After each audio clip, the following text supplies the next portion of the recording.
ஐநாவினுடைய பாதுகாப்பு கவுன்சிலில் அமெரிக்கா கொண்டு வந்த வரைவு தீர்மானம் வெற்றிகரமாக அவர்களால் முன்மொழியப்பட்டு பாஸ் பண்ணப்பட்டிருக்கிறது.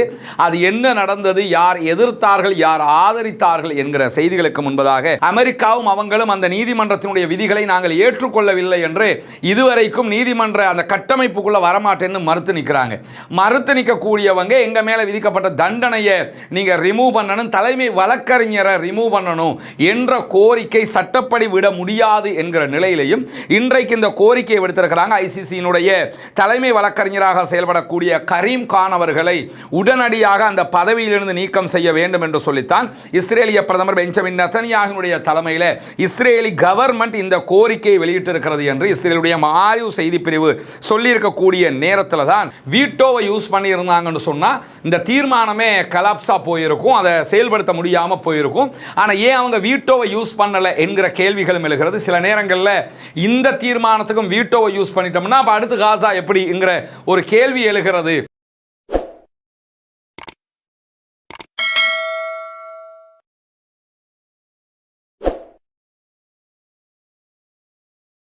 அன்பிற்கினிய சகோதர சகோதரிகளே, நம் அனைவர் மீதும் ஏக இறைவனுடைய அமைதியும் கருணையும் உண்டாகட்டுமாக என்கிற உயரிய பிரார்த்தனைகளோடு பாலஸ்தீனத்தினுடைய காசா பகுதிகளில் இஸ்ரேலிய ஆக்கிரமிப்பு இராணுவம் நடத்தி வந்த தாக்குதல்கள் தற்போது யுத்த நிறுத்தமாக மாற்றப்பட்டிருக்கக்கூடிய நிலையில் யுத்த நிறுத்த காலத்திலும் இஸ்ரேலிய ஆக்கிரமிப்பு இராணுவம் தொடர்ந்து பாலஸ்தீன அப்பாவிகள் மீது தாக்குதல்களை நடத்தி வருகிறார். அதே நேரத்தில் வெஸ்ட் பேங்க் என்கிற மேற்கு கரையினுடைய நகரங்களில் தொடர் தாக்குதல்களை நடத்தி வரக்கூடிய இஸ்ரேலிய ஆக்கிரமிப்பு இராணுவம் அங்கே இருக்கக்கூடிய அப்பாவிகளை தினம்தோறும் கைது செய்யக்கூடிய படலத்தையும் தொடர்ந்து கொண்டே இருக்கிறது. இப்படியான சூழலில் 39வது நாளாகவும் காசாவிலும் காசாவையொட்டிய பாலஸ்தீன நிலப்பரப்பிலும் என்னவெல்லாம் நடக்கிறது சர்வதேச மட்டத்தில் என்கிற செய்திகளைத்தான் இன்றைக்கும் நாம் பார்க்க இருக்கிறோம்.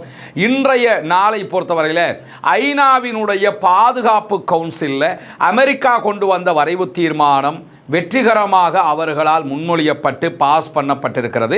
அது என்ன நடந்தது, யார் எதிர்த்தார்கள், யார் ஆதரித்தார்கள் என்கிற செய்திகளுக்கு முன்பதாக ஐக்கிய நாடுகள் சபை விடுத்திருக்கக்கூடிய ஒரு முக்கியமான அறிவிப்பில் கடந்த 3 நாட்களாக காசாவில் பெய்து வருகிற கனமழை காரணமாக அங்கிருக்கக்கூடிய அப்பாவிகள் தங்குவதற்கான இடங்களின்றியும் இருக்கிற இடங்களுக்குள்ளும் வெள்ள நீர் புகுந்திருக்கக்கூடிய காரணத்தினால் தட்டுத்தடுமாறி தினம்தோறும் கஷ்டங்களை சந்தித்துக் கொண்டிருக்கிறார்கள். குறிப்பாக காசாவில் இருக்கக்கூடிய குழந்தைகள் ஆடை இல்லாமல் மலைகளில் தூங்க வேண்டிய நிர்பந்தம் இருக்கிறது என்கிற செய்திகளை ஐநா வெளியிட்டிருக்கிறது. ரொம்ப மனவர்த்தத்திற்குரிய, ஏற்றுக்கொள்ள முடியாத கவலையை தரக்கூடிய ஒரு நிகழ்வாக இருக்கிறது.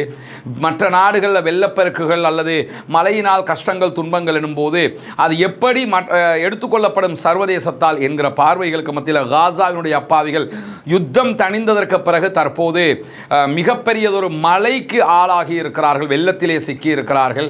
அவர்களுக்கு தங்குவதற்கான இடங்கள் பற்றாக்குறை இருக்கிறது, ஆடைகள் இல்லை, குழந்தைகள் ஆடைகள் இல்லாமலேயே மலைக்குள் தூங்குகிறார்கள் என்கிற செய்திகளை எப்படி நம்மளால் தாங்கிக் கொள்ள முடிகிறது என்கிற கேள்விகளுக்கு அப்பால் அல் ஜசீரா வெளியிட்டிருக்கக்கூடிய ஒரு முக்கியமான அறிவிப்பில் காசாவில் யுத்த நிறுத்தம் ஏற்பட்டு 5 வாரங்கள் தாண்டி இருக்கக்கூடிய இந்த நிலையில் காசாவுக்குள் சமாதான உடன்படிக்கையில் ஒப்புக்கொள்ளப்பட்ட அளவுகளில் 15% கூட தேவையான உணவுகளும் மருந்துகளும் உதவி பொருட்களும் நுழையவில்லை என்று குற்றம் சாட்டியிருக்கிறது அல் ஜசீரா.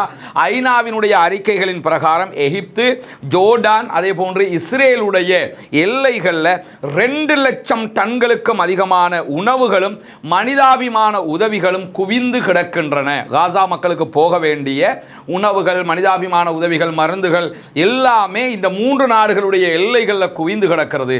ஆனால் இஸ்ரேல் அதற்குரிய அனுமதியை கொடுக்காமல் இருக்கக்கூடிய காரணத்தினால உள்ளே கொண்டு போக முடியாமல் இருக்கிறது என்று இன்றைக்கு அல் ஜசீரா இதை ஆவணங்களோடு சுட்டிக்காட்டியிருக்கக்கூடிய நிலையில் சர்வதேச நீதிமன்றத்தினுடைய அரெஸ்ட் வாரண்ட், கைது பிறப்பிக்கப்பட்டிருக்கக்கூடிய இஸ்ரேலிய பிரதமர் பெஞ்சமின் நெதன்யாகு, அதே போன்று இஸ்ரேலுடைய முன்னாள் பாதுகாப்பு அமைச்சர் யோ கேலண்ட் உள்ளிட்டவர்கள் இன்றைக்கு இஸ்ரேலுடைய அரசு சார்பில் ஒரு அறிவிப்பை விடுத்திருக்கிறார்கள். அந்த அறிவிப்பில் சர்வதேச நீதிமன்றத்தினுடைய தலைமை வழக்கறிஞராக செயல்படக்கூடியவர் இருக்கக்கூடியவரை உடனடியாக பதவி நீக்கம் செய்ய வேண்டும் என்று கோரிக்கை விடுத்திருக்கிறார்கள். முதல்ல இந்த கோரிக்கையை இஸ்ரேலால விடுக்கவே முடியாதுங்க. ஏன்னா இஸ்ரேல் சர்வதேச நீதிமன்றத்தை அங்கீகரித்த ஒரு நாடு கிடையாது. அவங்க ரோம் ஒப்பந்தத்தில் சைன் பண்ணினவங்களும் கிடையாது. அமெரிக்காவும் அவங்களும் அந்த நீதிமன்றத்தினுடைய விதிகளை நாங்கள் ஏற்றுக்கொள்ளவில்லை என்று இதுவரைக்கும் நீதிமன்ற அந்த கட்டமைப்புக்குள்ள வரமாட்டேன்னு மறுத்து நிற்கிறாங்க. மறுத்து நிற்கக்கூடியவங்க எங்க மேல விதிக்கப்பட்ட தண்டனையை நீங்க ரிமூவ் பண்ணணும், தலைமை வழக்கறிஞரை ரிமூவ் பண்ணணும் என்ற கோரிக்கை சட்டப்படி விட முடியாது என்கிற நிலையிலையும் இன்றைக்கு இந்த கோரிக்கையை விடுத்திருக்கிறாங்க. ஐசிசியினுடைய தலைமை வழக்கறிஞராக செயல்படக்கூடிய கரீம் கான் அவர்களை உடனடியாக அந்த பதவியிலிருந்து நீக்கம் செய்ய வேண்டும் என்று சொல்லித்தான் இஸ்ரேலிய பிரதமர் பெஞ்சமின் நெதன்யாகுவுடைய தலைமையில் இஸ்ரேலி கவர்மெண்ட் இந்த கோரிக்கையை வெளியிட்டிருக்கிறது என்று இஸ்ரேலுடைய மாரிவ் செய்தி பிரிவு சொல்லியிருக்கக்கூடிய நேரத்தில் தான் இஸ்ரேலுக்கும் இஸ்ரேலுடைய பிரதமர் அதே போன்ற அவர்களுடைய அதிகாரிகளுக்கு சர்வதேச நீதிமன்றத்தினுடைய இந்த பிடியாணை என்பது தவிர்க்க முடியாத மிகப்பெரும் இக்கட்டை உண்டாக்கி இருக்கக்கூடிய ஒன்றாக மாறி இருக்கக்கூடிய சூழல்ல அமெரிக்காவினுடைய வரைவு தீர்மானம் நேற்றைய நாள் ஐநாவினுடைய பாதுகாப்பு கவுன்சிலில் கொண்டு வரப்பட்டது. பாதுகாப்பு கவுன்சிலில் நிரந்தர உறுப்பு நாடுகள் 5 இருக்கிறது. அமெரிக்கா, பிரித்தானியா, பிரான்ஸ், சீனா, ரஷ்யா ஆகிய நாடுகள். இதை தாண்டி மேலதிகமாக 10 நாடுகள், மொத்தம் 15 நாடுகள் பாதுகாப்பு கவுன்சிலுடைய உறுப்பினர்களாக இருக்கிறார்கள். இந்த 15 நாடுகளுக்கும் அல்ஜீரியா தலைமை தாங்கி கொண்டிருக்கிறது. இந்த சுற்று வட்டத்துக்குள்ள இது மாறி மாறி பாதுகாப்பு கவுன்சிலில் நாடுகள் 10 நாடுகள் மாறி மாறி இணைக்கப்படும். 5 நாடுகள் நிரந்தர நாடுகளாக இருக்கக்கூடிய நேரத்தில் நேற்றைய தினம் சமர்ப்பிக்கப்பட்டிருக்கக்கூடிய இந்த தீர்மானத்திற்கு 13 நாடுகள் மொத்தமாக ஆதரவு தெரிவித்திருக்கிறார்கள். 2 நாடுகள் இந்த தீர்மானத்தில் வாக்களிக்கவில்லை, தவிர்த்திருக்கிறார்கள், இந்த தீர்மானத்தை ஏற்றுக்கொள்ளவில்லை என்று சொல்லியிருக்கிறார்கள். குறிப்பாக ரஷ்யாவும் சீனாவும் சொன்னதை போல அமெரிக்கா கொண்டு வந்த காசாவினுடைய தீர்மானத்தை ஏற்றுக்கொள்ளவில்லை. இதற்காக ரஷ்யாவும் சீனாவும் தங்களுடைய காரணங்களையும் சொல்லியிருக்கிறார்கள். பாதுகாப்பு கவுன்சிலில் கொண்டு வரப்பட்ட இந்த தீர்மானம் தொடர்பாக ரஷ்யாவினுடைய பிரதிநிதி தெரிவித்திருக்கக்கூடிய கருத்துக்கள்ல மிக கடுமையாக இந்த தீர்மானத்தை விமர்சித்திருக்கிறார். அதில் அவர் என்ன சொல்றாருன்னா, இந்த தீர்மானத்தை நாங்கள் ஆதரிக்கவே முடியாது. அதற்கான காரணம் என்னன்னா, காசாவினுடைய யுத்த நிறுத்தத்தை கண்காணிக்கிறதுல பாதுகாப்பு கவுன்சிலுக்கு ஒரு பங்கு இருக்க வேண்டும் என்று நாங்கள் கோரிக்கை விடுத்திருந்தோம். ஆனால் இதிலே எந்த பங்கும் கொண்டு வரப்படவில்லை. அதாவது யுத்த நிறுத்தத்தை நேரடியாக பாதுகாப்பு கவுன்சிலே மானிட்டர் பண்ணணும் என்று சொல்லியிருந்தோம். ஆனால் அதற்கு அவர்கள் அனுமதி கொடுக்கவில்லை. எனவே நாங்கள் அதை ஏற்றுக்கொள்ள முடியாது என்று சொல்லக்கூடியவர்கள் இரண்டாவது காரணமாக என்ன சொல்றாங்கன்னா, ஆல்ரெடி நியூயார்க் பிரகடனம் என்று ஒரு பிரகடனம் இருக்கிறது. அதாவது சவுதி, பிரான்ஸ் எல்லாம் சேர்ந்து கொண்டு வந்தாங்கல்ல, அது ஆல்ரெடி கொண்டு வரப்பட்ட தீர்மானம். அதை திரும்ப கொண்டு வந்தாங்க. பாலஸ்தீனத்தை தனி நாடாக அங்கீகரிக்கிற தீர்மானம் தான் நியூயார்க் பிரகடனம் என்று சொல்லுவார்கள். இந்த நியூயார்க் பிரகடனத்தில் ஏற்றுக்கொள்ளப்பட்டிருக்கக்கூடிய 2 நாட்டு தீர்வு, இஸ்ரேல் என்கிற ஒரு நாடு, பாலஸ்டைன் என்கிற ஒரு நாடு என்பதை நியூயார்க் பிரகடனம் ஏற்றுக்கொண்டிருக்கிறது. இந்த தீர்மானத்திற்கு இந்த பாதுகாப்பு கவுன்சிலில் கொண்டு வரப்பட்டிருக்கக்கூடிய தீர்மானம் முரணாக இருக்கிறது, மாற்றமாக இருக்கிறது என்பது ரஷ்யாவினுடைய வாதமாக இருக்கிறது. அதே போன்று காசாவினுடைய கட்டுப்பாடு பாலஸ்தீன அதிகார சபைக்கு மாற்றப்படும் என்று தீர்மானம் சொன்னாலும் இந்த அமெரிக்க தீர்மானத்தில் அது எப்போது மாற்றப்படும் என்கிற எந்த வரைமுறைகளும் எந்த ஒரு டேட்டும் நிர்ணயிக்கப்படவில்லை. அதே போன்று அமைதி கவுன்சில், காசாவில் அமெரிக்கா கொண்டு வந்திருக்கக்கூடிய இந்த கவுன்சிலுக்கு பேர் அமைதி கவுன்சில் என்று சொல்றாங்க. இந்த தீர்மானம், இந்த அமைதி கவுன்சில் அதே போன்று சர்வதேச உறுதிப்படுத்தல் படை குறித்த எந்த உறுதிப்பாடுகளும் இதிலே கிடையாது. அமைதி கவுன்சில் எப்படி இருக்க போகுது, இதுக்கு என்ன சர்வதேச அழுத்தம் இருக்கிறது, சர்வதேசம் இதை எப்படி கண்காணிக்கும் என்கிற எந்த தெளிவும் இல்லை. அதே போன்று சர்வதேச படையை உள்ள கொண்டு வரப்படுறீங்க, அதை எப்படி யார் கண்காணிப்பா, அதற்கு என்ன வரைமுறைகள் என்கிற எந்த தெளிவுமே இதிலே இல்லை. எனவே இந்த தீர்மானம் மேற்கு கரையிலிருந்து காசாவை 2ஆக பிரிக்கிற ஒரு தீர்மானம் என்பதை ரஷ்யா இன்னைக்கு தெளிவாக சொல்லியிருக்கிறாங்க. யதார்த்தமும் கூட. இந்த தீர்மானத்தை இப்ப பாஸ் பண்ணினதிலிருந்து காசா தனியா நிக்குது, மேற்கு கரை தனியா இருக்கு. பாலஸ்தீனத்தையே 2ஆக புவியியல் ரீதியாக பிரிச்சு வச்சிருந்தவங்க இப்ப இந்த தீர்மானத்தின் ஊடாக யதார்த்தத்திலையுமே பிரிச்சு வச்சிருக்கிறாங்க என்கிறத புரிய முடிகிறது. எனவேதான் நாங்கள் இந்த தீர்மானத்தை ஏற்றுக்கொள்ள முடியாது என்று ரஷ்யா இந்த வாக்கெடுப்பில் கலந்து கொள்ளாமல் பின்வாங்கி இருக்கக்கூடிய நேரத்தில் காசா மீதான ஐநா பாதுகாப்பு கவுன்சிலுடைய தீர்மானத்தை நாங்களும் ஏற்றுக்கொள்ளாது என்று சீனாவும் மறுத்திருக்கிறது. குறிப்பாக சீனாவினுடைய ஐநாவுக்கான பிரதிநிதி பேசுகிற நேரத்தில் காசா மீதான அமெரிக்காவினுடைய வரைவு தீர்மானம் தெளிவான ஒன்றாக இல்லை, பல டவுட்டுகள் அதில் இருக்குதுங்கிறாரு. அதே மாதிரி காசா மீதான அமெரிக்காவினுடைய வரைவு தீர்மானத்தில் எங்களுக்கு ரொம்ப கவலை அளிக்கக்கூடிய காரியங்கள் தான் இருக்குதே தவிர மகிழ்ச்சி தரக்கூடிய காரியங்கள் அதிலே இல்லை. பாலஸ்தீன இறையாண்மை, அதே போன்று போன்று பாலஸ்தீனத்தினுடைய உரிமை ஆகிய விவகாரங்களில் இந்த தீர்மானத்தில் முழுமையான தெளிவுகள் இல்லை. பாலஸ்தீனுக்கு தேவையான உரிமை, பாலஸ்தீனம் தனி நாடுங்கிற இறையாண்மை, இதற்கு தெளிவான எந்த காரணங்களும் இதிலே சொல்லப்படவில்லை. எனவே நாங்கள் பாலஸ்தீன் தனி நாடாகணும் என்று சொல்லக்கூடிய குரூப்பாக இருக்கிறதுனால இந்த தீர்மானத்தை எங்களுக்கு ஏற்றுக்கொள்ள முடியாது. 2 நாடுகள் என்கிற தீர்வுக்கான உறுதிப்பாட்டை வெளிப்படையாக மீண்டும் உறுதிப்படுத்த இந்த தீர்மானம் தவறிவிட்டது.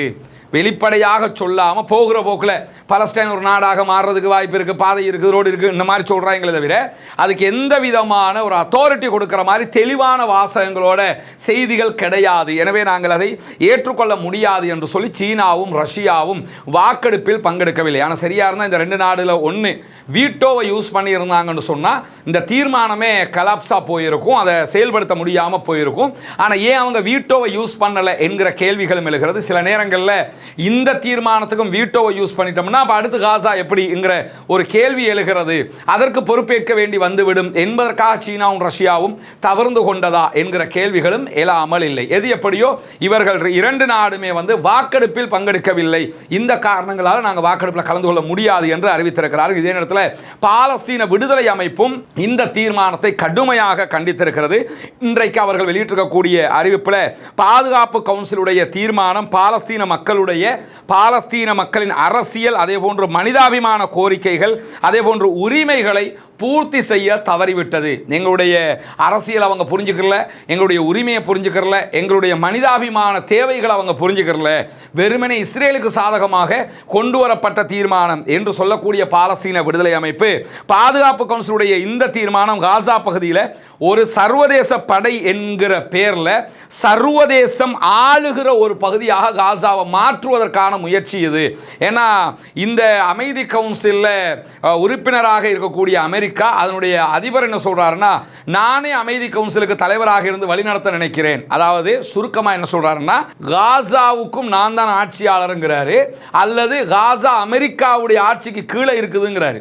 2 ஒன்று தான். இந்த வேர்டை தான் அவர் சொல்லாம நானே அதை நிர்வகிக்க நினைக்கிறேன் அப்படின்ற வார்த்தைகளில் சொல்லி இருக்கிறாரு. இது காசாவை ஒட்டுமொத்தமாக அபகரிக்கிற ஒரு திட்டமாகத்தான் பாலஸ்தீன விடுதலை அமைப்பு பார்க்கக்கூடிய நேரத்தில் எங்களுடைய மக்களோ எங்களுடைய படைகளோ எங்களோடு இருக்கக்கூடிய மற்ற சகோதர இயக்கங்களோ யாருமே இந்த தீர்மானத்தை ஏற்றுக்கொள்ளவில்லை. பாதுகாப்பு கவுன்சிலுடைய இந்த காசா தொடர்பான தீர்மானம்ங்கிறது இஸ்ரேலுடைய இலக்குகளை அடைவதற்கான ஒரு திட்டமாகத்தான் நாங்கள் பார்க்கிறோமே தவிர பாலஸ்தீனத்துக்கு எந்த நன்மையும் இதனால் கிடைக்காது.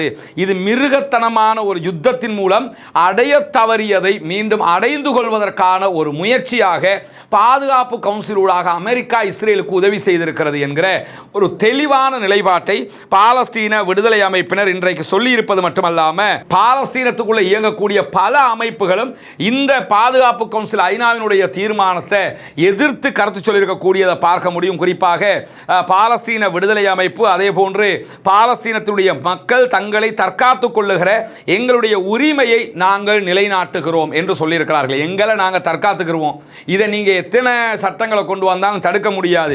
அதே போன்று இந்த தீர்மானத்தை நாங்கள் ஏற்றுக்கொள்ளவில்லை. பாலஸ்தீன மக்களாக நாங்கள் இந்த தீர்மானத்தை ஏற்றுக்கொள்ளவில்லை.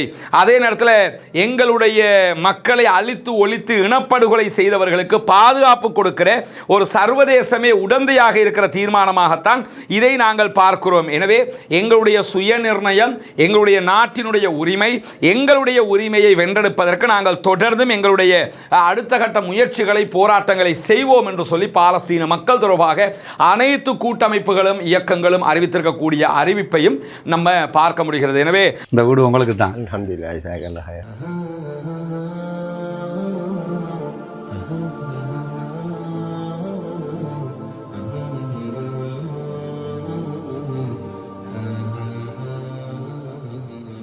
இதுக்கு நிறைய சகோதரர்கள் உதவி பண்ணியிருக்கிறாங்கம்மா. உள்நாட்டில் வெளிநாட்டில் எல்லா பகுதிகளில் இருந்து நாங்கள் யூடியூப்பில் பலஸ்டைனை பற்றி பேசுகிற நேரத்தில் அதுக்கு இடையில் இந்த விளம்பரத்தை பண்ணித்தான் எடுத்துகிட்டு இந்த வீட்டுகளை நம்ம பண்ணுறோம். சரியா? பாருங்கள், வீடை முதல்ல நீங்கள் பாருங்கள், காட்டுவோம் வாங்க.